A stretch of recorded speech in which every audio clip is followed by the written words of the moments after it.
പ്രധാനമന്ത്രി നരേന്ദ്രമോദിയുടെ മെലഡി റീലിനെ വിമർശിച്ച പ്രതിപക്ഷ നേതാവ് രാഹുലിന് കനത്ത മറുപടിയുമായി ബി.ജെ.പി. യു.പി.എ. സർക്കാർ അധികാരത്തിലിരുന്നപ്പോൾ ഇറ്റലിയിൽ നിന്നും ഭാരതത്തിന് ലഭിച്ചത് 3600 കോടി രൂപയുടെ കൊള്ളയും അഴിമതികളുമാണെന്ന് BJP. General secretary Tarun Chugh പറഞ്ഞു. പ്രധാനമന്ത്രി നരേന്ദ്രമോദിക്കെതിരായ രാഹുൽ ഗാന്ധിയുടെ പരാമർശങ്ങളെ രൂക്ഷമായ ഭാഷയിലാണ് ബി.ജെ.പി. വിമർശിക്കുന്നത്.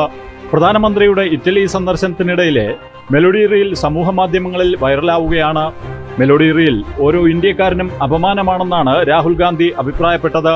और फिर विदेश जाकर हजारों करोड़ रुपए के जहाज में विदेश जाकर उधर वो इटली के प्रधानमंत्री मेलोनी को मेलोडी टॉफी खिला रहे हैं. This is an insult to the people of India. This reel that the Prime Minister has made is an insult to the people of India and what they are suffering.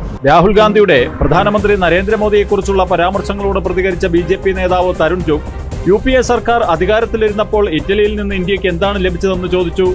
3600 കോടി രൂപയുടെ കൊള്ളയും അഴിമതികളുമാണ് ലഭിച്ചതെന്നും അദ്ദേഹം ചൂണ്ടിക്കാട്ടി. എന്നാൽ ഇന്ന് പ്രധാനമന്ത്രി മോദിയുടെ നേതൃത്വത്തിൽ ഇന്ത്യ ഇറ്റലിയുമായി ഒരു പ്രത്യേക തന്ത്രപരമായ പങ്കാളിത്തം പ്രഖ്യാപിച്ചിരിക്കുന്നുവെന്നും അദ്ദേഹം പറഞ്ഞു. राहुल जी, जब आपकी यूपीए की सरकार थी तब इटली से भारत को मिला क्या? अगस्ता वेस्टलैंड घोटाला, 3600 करोड़ की लूट, तावली, बचौलिए और कांग्रेस की दलाली. आज नरेंद्र मोदी जी के नेतृत्व में उसी इटली के साथ भारत ने स्पेशल स्ट्रेटेजिक पार्टनरशिप की घोषणा की है. കോൺഗ്രസ് ഇറ്റലിയിൽ നിന്ന് അഴിമതി കൊണ്ടുവന്നു, എന്നാൽ പ്രധാനമന്ത്രി മോദി ഇറ്റലിക്ക് പങ്കാളിത്തം നൽകിയെന്നും അദ്ദേഹം ചൂണ്ടിക്കാട്ടി.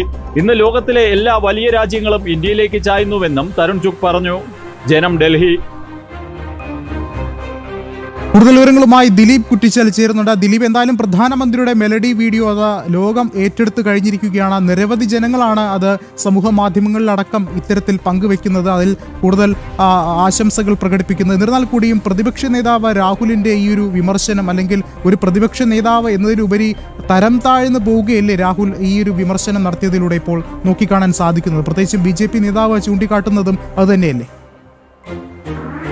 വിഷ്ണു, തീർച്ചയായും അങ്ങനെ തന്നെ കരുതേണ്ടി വരും. പ്രത്യേകിച്ച് ആ ഒരു വീഡിയോയുമായി പിന്നാലെ ഒട്ടനവധി ലോക നേതാക്കളാണ് പിന്തുണ അർപ്പിച്ചുകൊണ്ട് അല്ലെങ്കിൽ പിന്തുണയായിട്ട് മുന്നോട്ട് വന്നത്. ആ ഒരു സാഹചര്യത്തിലാണ് പ്രതിപക്ഷ നേതാവായ രാഹുലിന്റെ ഇത്തരത്തിലൊരു പരാമർശം. എന്തായാലും അതിനെതിരെ രൂക്ഷ വിമർശനം ഭാരതത്തിൽ നിന്നും അതുപോലെ തന്നെ മറ്റു ലോക നേതാക്കളും അടക്കമുള്ള രൂക്ഷ വിമർശനം ഉന്നയിക്കുന്നു. അത് തന്നെയാണ് ഏറ്റവും പ്രധാനപ്പെട്ട കാര്യങ്ങളൊന്നെന്ന് പറയുന്നത്. വിഷ്ണു, ദിലീപാണ് വിവരങ്ങൾ നൽകിയത്.